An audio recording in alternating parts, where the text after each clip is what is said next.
I thought I could protect my heart until she pulled me close and everything I'd built around me crumbled in the warmth of her presence. It was mid-morning when I first saw her. The coffee shop was crowded but quiet in that soft, filtered light way, the scent of roasted beans and baked pastries hanging in the air. I was fumbling with my wallet when she appeared behind the counter. Sophia, a 40-year-old American Caucasian woman. Long black hair falling in soft waves past her shoulders, lightly tanned skin, subtle freckles along her cheeks, dark brown eyes that held both warmth and an unspoken curiosity. She moved with a calm confidence, the kind that draws attention without demanding it, her posture straight yet relaxed, her hands graceful as she worked. When she handed me my coffee, her fingers brushed mine ever so lightly, a fleeting touch that sent a small spark through me. Her smile wasn't forced. It was genuine, with faint laugh lines at the corners of her eyes, hinting at years of quiet confidence and life lived fully. I was aware of it immediately, this delicate balance of allure and ease, her presence filling the room in a way that seemed effortless yet magnetic. I took a careful sip of the coffee, my senses sharpened by more than the caffeine. The warmth of the cup pressed against my palms, her faint perfume brushing my nose as she moved slightly to step aside for the next customer. I found myself studying the curve of her shoulders beneath her fitted sweater, the subtle elegance of her posture, the way her dark brown eyes held a spark of playfulness when she glanced up at me. "Here you go," she said softly, her voice husky in the most inviting way, the kind of voice that makes the room seem smaller, more intimate. The words themselves were simple, but the rhythm, the tone, the gentle rise and fall of her voice lingered long after they left her lips. I smiled, a little awkwardly, and mumbled a thanks, feeling the unfamiliar awareness of being noticed. Not just casually, but fully, like she had measured my presence and found it worthy of attention. She moved behind the counter again, and I noticed the small details, the slight curl of her hair at the nape of her neck, the way she shifted her weight gracefully from one foot to the other, and the warmth in her expression when she caught me glancing. Every subtle gesture added to a feeling I hadn't expected, a quiet fascination, a gentle curiosity, a pull I couldn't yet name. When I stepped toward the door, I realized I didn't want to leave, not because I needed more coffee, but because I wanted to linger in the warmth of that moment. In a subtle way, she made the crowded room feel like it had shrunk around just the two of us. Her presence had already begun to undo the carefully constructed walls around me, though I didn't fully realize it yet. The first spark had been struck, and for the first time in a long time, I was aware of the possibility of something slow, something steady, something dangerous in its gentleness beginning. Later that evening, I found myself wandering into a local art gallery, not expecting to see anyone familiar. And yet, there she was, Sophia, a 40-year-old American Latina woman, long black hair cascading over her shoulders, lightly tanned skin glowing under the bright gallery lights, subtle freckles along her cheekbones, and dark brown eyes that sparkled with curiosity and amusement. Her graceful posture and mature confidence made her seem like she belonged to a world I'd only glimpsed from afar. She smiled when she saw me, and it was that quiet, knowing smile that made my chest tighten ever so slightly. She wore a cream-colored blouse tucked into fitted black trousers, simple yet elegant, accentuating her poised, curvy figure.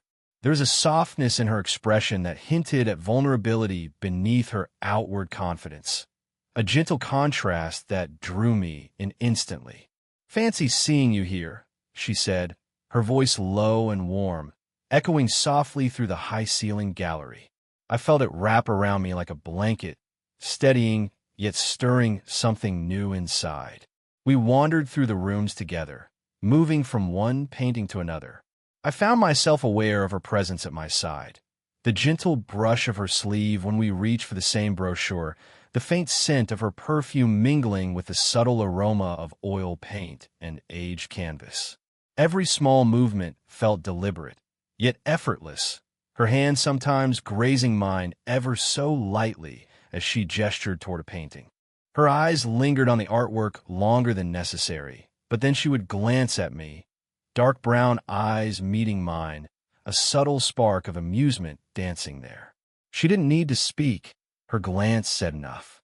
I realized I was studying her just as much as the paintings, noticing the curve of her jaw, the slight smile lines at the corners of her eyes, the way her long black hair caught the gallery lights as she tilted her head to look closer at a brushstroke. We laughed quietly at an abstract piece neither of us fully understood. Our shoulders brushed as we moved closer to examine it, and I felt a flutter, a warmth I hadn't anticipated that made me acutely aware of how close she was.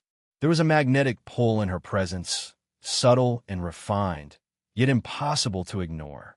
At one point, she reached out to lightly touch my arm, her fingers grazing over my jacket. I didn't pull away. Instead, I let the contact linger, feeling the soft warmth of her skin through the fabric. It was a small gesture, almost accidental, yet it carried an unspoken intimacy that made my defenses shift, imperceptibly but irrevocably. By the time we left the gallery, the evening had grown cooler, the streets washed in golden lamplight. I walked beside her, hands brushing occasionally, laughter still in the air. I realized with a quiet thrill that the spark from the coffee shop had grown, subtle, patient, and unspoken, but impossible to deny. Sophia had begun to break through the walls I'd spent years building, and though I didn't yet understand the depth of what I felt, I knew one thing clearly. I wanted to see where this connection would lead.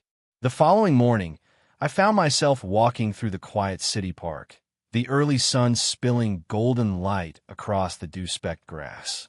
And there she was again, Sophia, a 40-year-old American Caucasian woman, long black hair catching the sunlight, lightly tanned skin glowing softly, subtle freckles dusting her nose, and dark brown eyes that seemed to notice everything. She wore a pale blue jacket over fitted jeans, her curves graceful and confident, yet relaxed enough to suggest a casual ease with the world. We fell in a step together, our pace unhurried, letting the gentle rhythm of our footsteps on the paved path set the tone.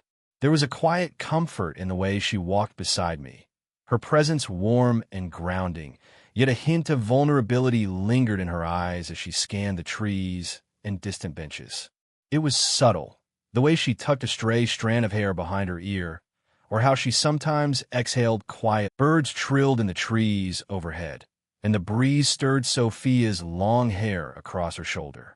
I felt a sudden, almost startling awareness of her closeness, the soft brush of her sleeve against mine as we navigated around a low branch, the warmth radiating from her as if it could seep through my coat. "I've always liked this park," she said softly, her voice low and thoughtful, dark brown eyes meeting mine for a moment before glancing away. "It's calm. Helps me think." I nodded, sensing the invitation for quiet trust. "Understand," I murmured. "It's easy to get lost in the world, but here, it feels like there's space to breathe." A small smile curved her lips, gentle but fleeting. Her hand brushed against mine as she gestured toward a cluster of bright flowers.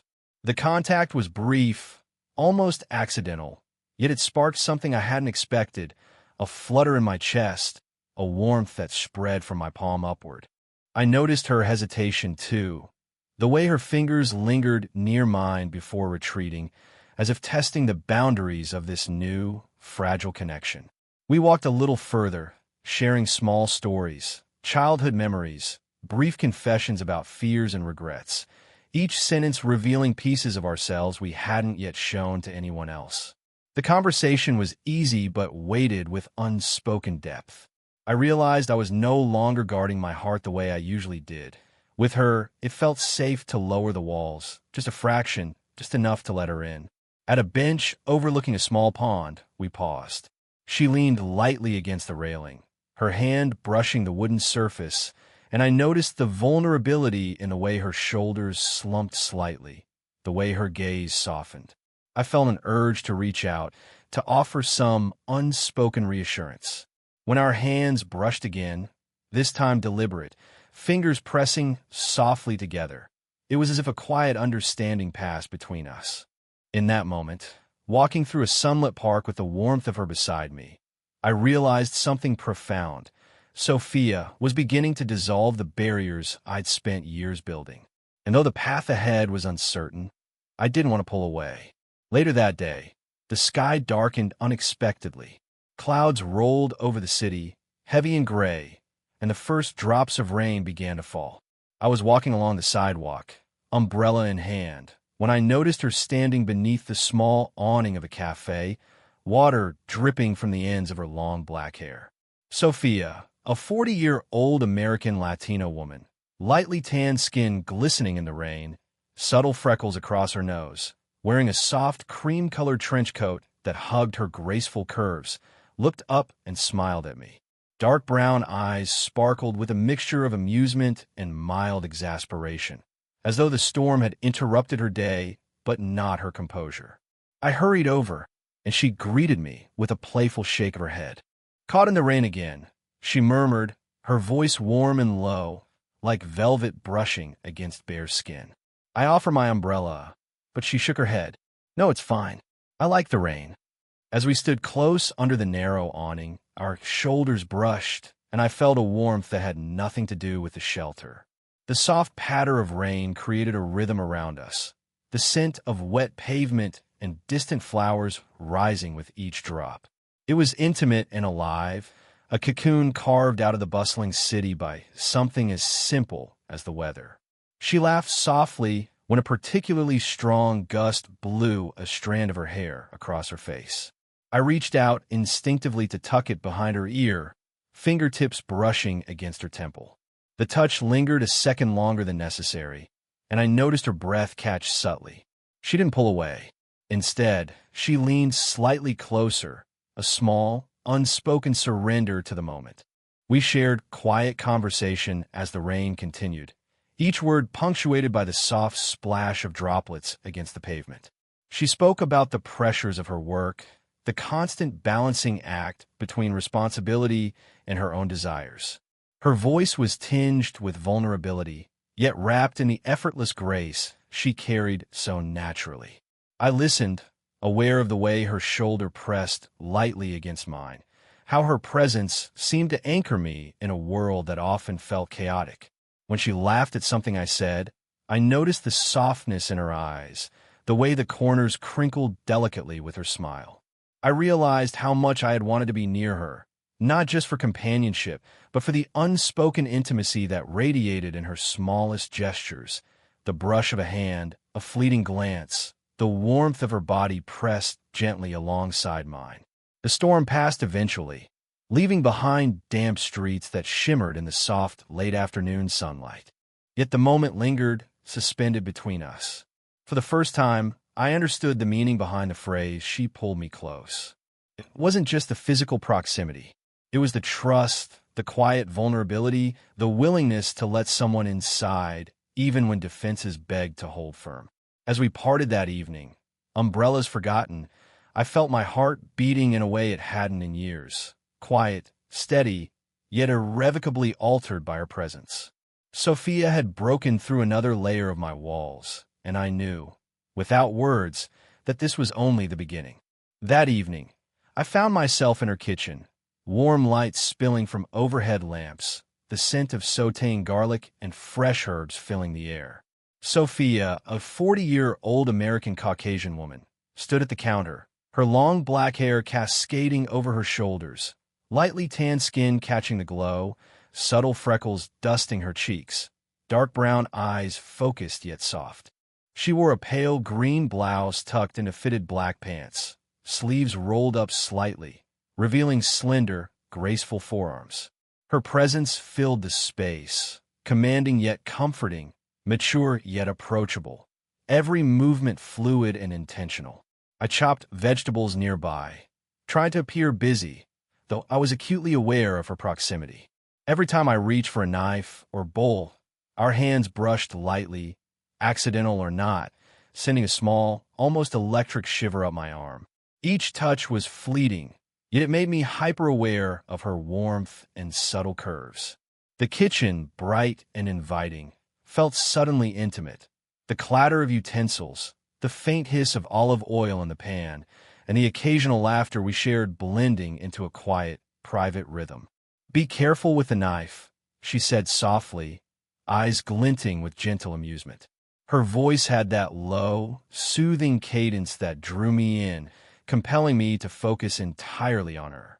As I nodded, she stepped closer to show me a slicing technique, our shoulders brushing.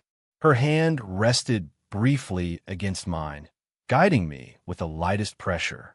I felt her warmth seeping through my jacket, the delicate steadiness of her touch leaving a lingering echo on my skin. We moved around the kitchen together, passing each other, reaching for spices, tasting sauces. Each encounter was small, a hand on my arm, her hair brushing my cheek as she leaned over the counter, yet profoundly intimate.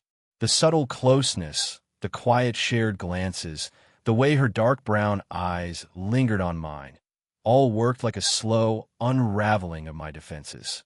I noticed the slight curve of her smile lines, the soft rhythm of her breathing, the graceful movement of her hands as she stirred the sauce. When she laughed at one of my clumsy attempts to flip an omelet, her hand brushed my shoulder lightly in encouragement. I held the touch just a second longer than necessary, conscious of the warmth and trust in that contact. She didn't pull away. Instead, she leaned slightly closer, a fleeting moment where our proximity felt both casual and intensely charged. We paused for a moment to taste the dish, standing side by side, shoulders lightly touching. She looked at me, dark brown eyes, soft yet steady, and I felt a quiet confession in that glance, a recognition of the tension, the subtle desire that neither of us dared speak aloud. Her hand found mine accidentally, then lingered, fingers curling slightly against mine. My chest tightened in that moment, not from longing alone, but from a deep awareness that this closeness, simple, domestic, gentle, was breaking through the last of my defenses. By the time we finished cooking, the meal was secondary. The warmth of the kitchen, her presence, and the lingering touch of her fingers on mine left me dizzy with awareness. I realized that what had begun as fascination in the coffee shop and curiosity in the gallery had blossomed into something deeper, something unspoken but undeniable. Sophia was slowly, deliberately pulling me closer, and I was letting her. Later that night, after the dinner dishes were done and the city outside had quieted, we found ourselves in the living room. Sophia, a 40-year-old American Latina woman, sat gracefully on the couch, long black hair spilling over her shoulders, lightly tanned skin glowing in the soft lamplight, dark brown eyes calm, but reflecting a hint of apprehension. Her blouse had slipped slightly at the shoulder, casual now, and her curves, elegant and poised, were relaxed in a way that suggested she felt safe in this private space. I sat beside her, a small distance between us, both of us hesitant. I could feel the lingering warmth from the earlier kitchen moments, the subtle electricity of small touches still buzzing in my chest. The room smelled faintly of herbs and warm tea, the soft hum of the city beyond the window, punctuating our quiet. I've never really told anyone about this, I said, my voice low, uncertain. I described a past heartbreak, the kind that had made me build walls around my heart, keep people at a careful distance. Every word felt like exposing a hidden part of myself, a vulnerability I usually kept locked away. She listened, dark brown eyes attentive, her head tilted slightly as if to show she was fully present. When I paused, unsure whether to continue, she reached out, brushing a hand lightly against mine. The touch was deliberate but gentle, a grounding warmth that made me aware of her skin, the curve of her hand, the soft pressure against my fingers. It wasn't romantic, not yet. It was trust, intimacy, a shared quiet understanding. "You don't have to be alone with it," she said softly. Her voice was calm, but carried a weight of empathy. I felt a lump in my throat. There was honesty in her gaze, the kind that doesn't judge, that allows you to be entirely yourself. Encouraged, she shared a memory of her own, a loss, a regret, a fear she rarely revealed. Her vulnerability was subtle. The way her shoulders slumped slightly, the the faint tremor in her hands as she rested them in her lap, the way her eyes flickered briefly downward before meeting mine again. I realized then that she was inviting me into her world, showing me the depth of her trust. As she spoke, her hand moved almost instinctively to rest on my arm. Her fingers lingered, brushing lightly over my sleeve. I could feel her warmth through the fabric, the steady rhythm of her breathing, the soft pressure that seemed to say, without words, "I am here. You are safe." The quiet stretched between us. I leaned slightly closer, and she didn't pull away. Our shoulders touched, then our knees, the proximity natural, effortless, intimate. There were no words needed. Our eyes conveyed the understanding, the connection, the fragile but undeniable trust forming between us. By the end of the evening, my defenses, the ones I'd spent years fortifying, had begun to crumble. Sophia had opened a space where my heart could breathe, where vulnerability felt safe, where intimacy existed without need or demand. And in that quiet, lamp-lit room, I realized that I wanted to stay here in this closeness for as long as she would allow. The city stretched out beneath us, bathed in the soft gold and rose hues of sunset. I stood beside Sophia, a 40-year-old American Caucasian woman, long black hair catching the dying light, lightly tanned skin glowing warmly, subtle freckles along her cheeks, soft laugh lines visible around her dark brown eyes. She wore a flowing cream blouse tucked into fitted trousers, her curves elegant, poised, and relaxed. Her presence, calm and confident yet quietly vulnerable, filled the rooftop terrace in a way that made the world below fade into quiet insignificance. We walked slowly along the edge of the terrace, the breeze tugging gently at her hair and the hem of her blouse. The hum of the city was distant here, softened by height and distance. Her hand brushed mine as we passed, fingers interlacing naturally, a small but deliberate gesture that made my chest tighten with warmth. There was no need for words. Each touch, each glance, carried the weight of unspoken understanding and the steady pull of mutual trust. "I didn't expect to feel this," she said softly, glancing up at me with dark brown eyes that held both curiosity and courage. Her voice was warm, low, and steady, the kind that makes the heart lean in and the world feel still. But I'm glad I do. I felt my own defenses, the careful walls I had built around my heart, finally giving way in the presence of her honesty and warmth. "Me too," I admitted quietly, letting the words hang in the golden air between us. She stepped closer, just enough that her shoulder brushed mine. I could feel her warmth radiating into me, her steady, reassuring heartbeat beneath the thin fabric of her blouse. Slowly, naturally, she rested her head against my shoulder, and I felt the subtle rise and fall of her breath. It was intimate in a way that didn't demand anything but presence, and it made the tension and longing we'd been carrying for days dissolve into something calm, steady, and real. I reached out instinctively, fingers brushing the long black strands of her hair away from her face. Her eyes closed briefly, a soft exhale escaping her lips, and the faintest smile tugged at the corners of her mouth. The simplicity of that moment, her trust, her choice to lean in, her gentle warmth, felt like a promise without words. We stayed there, side by side, the city bathed in sunset, hands intertwined, foreheads occasionally touching, sharing quiet breaths and mutual understanding. Each small gesture, the touch of a hand, the brush of hair, the warmth of a shoulder, reinforced the connection that had grown slowly, patiently, from coffee shop encounters to gallery walks, park strolls, kitchen closeness, and long, vulnerable conversations. Finally, when we turned to walk back toward the terrace railing, our fingers remained linked. There was no rush, no need to define what we felt. The intimacy we shared was enough, safe, mutual, and deeply grounding. In that golden light, I realized something profound.